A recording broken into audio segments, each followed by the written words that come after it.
Specially ಹೆಣ್ಮಕ್ಳು daily blogs ಅಂತ ಮಾಡ್ತಾರೆ. ಹೆಣ್ಮಕ್ಳು ವಿಡಿಯೋನ ಸೋಷಿಯಲ್ ಮೀಡಿಯಾದಲ್ಲಿ ಅಪ್ಲೋಡ್ ಮಾಡೋದು ಎಷ್ಟರ ಮಟ್ಟಿಗೆ ಸುರಕ್ಷತೆ? ಯಾಕೆಂದರೆ ಅವ್ರಿಗೆ ಗೊತ್ತಿಲ್ಲದೆ ಇರೋಂಗೆ ಅವರ ನೆಟ್ವರ್ಕ್ ಆಗಿರ್ಬೋದು, ಅವರ ಡೇಟಾವನ್ನು ಅಬ್ಸರ್ವ್ ಮಾಡ್ತಾ ಇರ್ತಾರೆ. ಈ ವಿಚಾರಕ್ಕೆ ಕ್ಲಾರಿಫಿಕೇಶನ್. ಖಂಡಿತವಾಗ್ಲೂ ಇದು ಬೇಡದೇ ಇರೋವಂಥದ್ದು ನನ್ನ ಪ್ರಕಾರ. ಏಕೆಂತಂದರೆ ಇವತ್ತು ಯಾವುದೋ ಒಂದು ಪಿಕ್ಚರ್ ತೆಗೆದಿದ್ದೀವಿ, ಅದು ಚೆನ್ನಾಗಿದೆ, ನಾನು ನನ್ನ ಫ್ರೆಂಡು ತೆಕ್ಕೊಂಡಿರೋವಂಥದ್ದು, okay, it is for me. ಅದನ್ನು ಸೋಷಿಯಲ್ ನೆಟ್ವರ್ಕಲ್ಲಿ ಹಾಕುವಂಥದ್ದು ಏನಿದೆ ಮೊದಲನೇದು. ಎರಡನೇದು, ಅವ್ರು ಮಾಡುವಂಥ ವೀಡಿಯೋ, ಪಿಕ್ಚರ್ಸು, ಇಮೇಜಸ್ಸು ಏನೇನಿದೆ, ಯಾವ್ದು ಹಾಕ್ತಾರೋ ನಿಮಗೆ ಗೊತ್ತಿದೆ. ಆರ್ಟಿಫಿಷಿಯಲ್ ಇಂಟೆಲಿಜೆನ್ಸ್ ಯೂಸ್ ಮಾಡಿ ಇವತ್ತು ಡಾರ್ಕ್ ವೆಬ್ಬಲ್ಲಿ ನಮ್ಮ ಹೆಣ್ಣುಮಕ್ಕಳ ವೀಡಿಯೋಗಳನ್ನ ಸೇಲ್ ಮಾಡ್ತಾ ಇದ್ದಾರೆ. ಸೊ ಇದು ಎಲ್ಲರಿಗೂ ಗೊತ್ತೇ ಇದೆ. ಇದಕ್ಕೆ ನೀವು ಯಾಕೆ ಗುರಿ ಆಗ್ತೀರಾ? ಯಾಕೆಂದರೆ ನಮ್ಮ ಹೆಣ್ಮಕ್ಳು, ಅದರಲ್ಲೂ ವಿಶೇಷವಾಗಿ ಕರ್ನಾಟಕದ ಹೆಣ್ಮಕ್ಳು ಅಂದರೆ ಮರ್ಯಾದೆಗೆ ಅಂಜೋರವರು. ಆದರೆ ಇವತ್ತೇನಾಗಿದೆ ಅಂದರೆ ಕರ್ನಾಟಕದ ಹೆಣ್ಣು ಮಗುವಿನ ಒಂದು ವಿಡಿಯೋ ಆಗಲಿ, ಇಮೇಜ್ ಆಗಲಿ ಅಲ್ಲೆಲ್ಲೋ ಪಾಕಿಸ್ತಾನದಲ್ಲೋ ಚೈನಾದಲ್ಲೋ ಎಲ್ಲ ಮಾರಾಟ ಆಗ್ತಿದೆ ಅಂದರೆ just because of this social network. So ಹಾಗಾಗಿ ಅದರಿಂದ ದೂರ ಇರೋದು ಬಹಳ ಮುಖ್ಯ. ಮತ್ತು ನನ್ನ ಪ್ರಕಾರ ನೀವು ಯಾವ ಇಮೇಜು ಅಥವಾ ಪಿಕ್ಚರ್ನ ಹಾಕಬೇಕು ಅಂತಿದ್ದೀರೋ 10 ಸಲ ಯೋಚನೆ ಮಾಡಿ. ಅದು ನಿಜವಾಗ್ಲೂ ನೀವು ಹಾಕಬೇಕಾ? ಯಾವುದೋ ಒಂದು ಬರ್ತಡೇ ಆಯಿತು, ಯಾವುದೋ ಒಂದು ಫಂಕ್ಷನಿಗೆ ಹೋಗಿದ್ರೆ ನೀವು ಖುಷಿಯಾಗಿದ್ರಾ? ನಿಮಗೆ ಖುಷಿ ಆಯಿತಾ?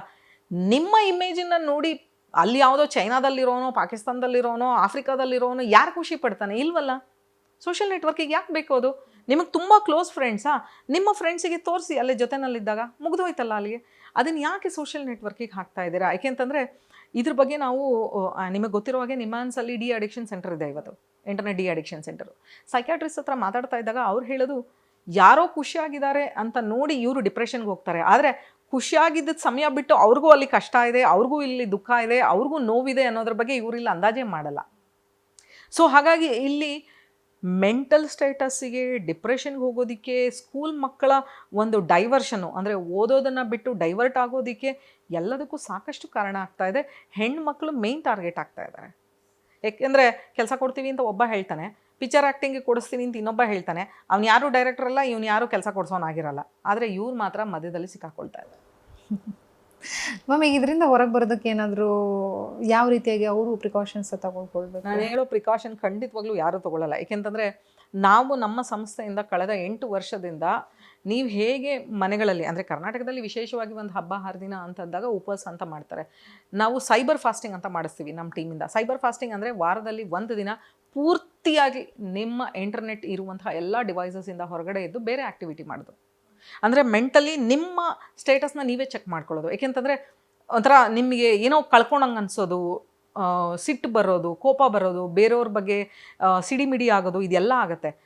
ಅದು ಮೆಂಟಲ್ ಸ್ಟೇಟಸ್ ನಿಮ್ಮದು. ಅದರಿಂದ ಹೊರಗೆ ಬರೋದಕ್ಕೆ ನಾವು ಈ ಸೈಬರ್ ಫಾಸ್ಟಿಂಗ್ನ ಶುರು ಮಾಡಿದ್ದೀವಿ. ಈ ಸೈಬರ್ ಫಾಸ್ಟಿಂಗು ನಾವು ಅಕ್ಟೋಬರ್ 2ನೇ ತಾರೀಕು ಶುರು ಮಾಡಿಸಿದ್ವಿ. ಗಾಂಧಿ ಜಯಂತಿ ದಿನ ಶುರು ಮಾಡಿಸಿ ಸಾಕಷ್ಟು ಕಡೆ ಸ್ಪ್ರೆಡ್ ಮಾಡಿದ್ವಿ. ಸುಮಾರು ಜನ ಮಾಡ್ತಾನೂ ಇದ್ದಾರೆ. ಈಗ ವಾರದಲ್ಲಿ 1 ದಿನ ಆಯಿತು, ಭಾನುವಾರ ಆಗಲಿ, ಸೋಮವಾರ ಆಗಲಿ, ಯಾವತ್ತಾದರೂ ಆಗಲಿ 1 ದಿನ. ಏಕೆಂತಂದರೆ ನೀವು ಅದನ್ನು ಬಿಟ್ಟು ಇರೋಕ್ಕಾಗ್ತಿಲ್ಲ ಅಂತಂದರೆ ನಿಮ್ಮ ಮೆಂಟಲ್ ಸ್ಟೇಟಸ್ಸು ಬೇರೆ ಕಡೆಗೆ ಹೋಗ್ತಾ ಇದೆ ಅಂತ.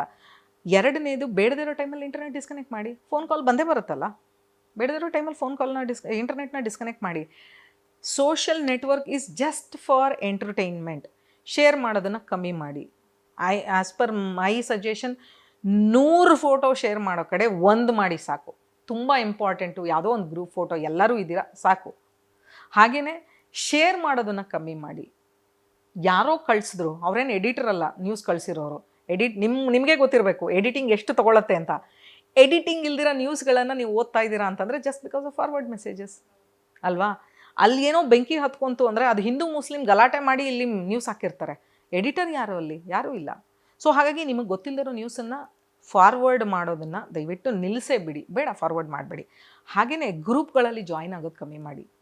ಯಾವ ಗ್ರೂಪು ನಿಮಗೆ ಪರಿಚಯ ಇದ್ದಾರಾ? ಇಲ್ಲ.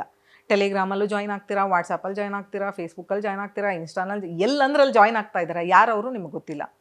ಎಲ್ಲಂದ್ರಲ್ಲಿ ನಿಮ್ಮ ಇನ್ಫಾರ್ಮೇಷನ್ ಕೊಡೋದನ್ನು ಕಮ್ಮಿ ಮಾಡಿ. ಅಂದರೆ ಎಲ್ಲೋ ಕೇಳ್ತಾರೆ ನಿಮಗೆ, ಪ್ಯಾನ್ ಕಾರ್ಡ್ ಕೊಡಿ, ಆಧಾರ್ ಕೊಡಿ, ನಿಮ್ಮ ಫೋನ್ ನಂಬರು, ನಿಮ್ಮ ಇಮೇಲ್ ಅಡ್ರೆಸ್ಸು. ಯಾರದು? ಯೋಚನೆ ಮಾಡಿ. ಆ ನಂತರ ಕೊಡಿ. QR ಕೋಡ್ಗಳನ್ನ ಸ್ಕ್ಯಾನ್ ಮಾಡ್ತೀರಾ. ಎಲ್ಲಿ ಮಾಡ್ತಾ ಇದ್ದೀರಾ? ಪಟ್ಟಂತ ಹೋಗ್ತೀರಾ, ಒಂದು ಕ್ಯಾಮ್ರಾ ಹಿಡಿದು ಸ್ಕ್ಯಾನ್ ಮಾಡಿಬಿಡ್ತೀರಾ. ಅದು ಏನು ಮಾಡುತ್ತೆ ಅಂತ ನಿಮಗೆ ಗೊತ್ತಿಲ್ಲ. ಸ್ಕ್ಯಾನ್ ಮಾಡಬೇಕಾದ್ರೆ ಯೋಚನೆ ಮಾಡಿ. ಹಾಗೆಯೇ ಫೋಟೋ ತೆಕ್ಕೋಬೇಕಾದ್ರೂ ಅಷ್ಟೇ, ಅಥವಾ ನಿಮಗೆ ಗೊತ್ತಿಲ್ದಿರ ಯಾರನ್ನ ನಿಮ್ಮ ಫೋಟೋ ವಿಡಿಯೋ ತೆಕ್ಕೋತಾ ಇದ್ದೀರಾ, ವಿಚಾರ ಮಾಡಿ ಯಾರದು ಅಂತ, ಪ್ರಶ್ನೆ ಮಾಡಿ. ಸುಮ್ಮನೆ ಯಾರೋ ನಿಮ್ಮ ವಿಡಿಯೋ ತೆಗೋದಿಗೆ ಬಿಡಬೇಡಿ. ಹಾಗೆಯೇ ನೀವು ಎಲ್ಲಿ ಏನನ್ನು ಆ್ಯಕ್ಸಸ್ ಮಾಡ್ತಾ ಇದ್ದೀರಾ ಇಂಟರ್ನೆಟ್ಟಲ್ಲಿ, ಅದ್ರ ಬಗ್ಗೆ ಗಮನ ಇರಲಿ. ಸುಮ್ಮನೆ ಕ್ಲಿಕ್ ಮಾಡಿಬಿಡೋದು. ಯಾವುದೋ ಒಂದು ಲಿಂಕ್ ಬಂತು, ಅದರಲ್ಲಿ ಓಕೆ ಒತ್ತಿದ್ರೇ ಮುಂದೆ ಹೋಗೋದು. ಹಾಗಾಗಿ ಓಕೆ ಒತ್ತೇ ಬಿಡೋದು ಅಲ್ಲಿ. ಸೊ ಅದನ್ನೆಲ್ಲ ಕಮ್ಮಿ ಮಾಡಿ. So what we say is stop think connect ಅಂತ, stop think and then connect ಅಂತ. ಸೊ ಇದನ್ನು ಫಾಲೋ ಮಾಡಬೇಕು. ಹೆಣ್ಮಕ್ಳು ಸುರಕ್ಷಿತವಾಗಿರಬೇಕು. ಮನೆಯಲ್ಲಿ ಎಲ್ಲವನ್ನ ಮಾತಾಡ್ತಿರಲ್ಲ, ಅದರಲ್ಲಿ ಸೈಬರ್ ಬಗ್ಗೆ ಮಾತಾಡಿ. 10 ನಿಮಿಷ ತಾಯಿಗೆ ಯಾವುದೋ ಕಾಲ್ ಬಂದಿರುತ್ತೆ, ಏನೋ ನಿಮ್ಗೆ ಹೇಳಕ್ಕೆ ಬಂದಿರ್ತಾಳೆ, ಬಿಡಮ್ಮ ಅನ್ನೋದು ಬೇಡ, ಅದು ಏನಾಯಿತು ಅಂತ ಕೇಳ್ಕೊಳ್ಳಿ. ಬಹುಶಃ ಅವ್ರು OTP ಕೊಟ್ಟಿದ್ದಾರಾ, ವಯಸ್ಸಾದವರು ಅವ್ರು ಏನೋ ಹೇಳಕ್ಕೆ ಬರ್ತಿದ್ದಾರೆ, ಅವ್ರಿಗೊಂಚೂರು ಕೇಳಿ ಅವ್ರು ಏನು ಹೇಳ್ತಿದ್ದಾರೆ.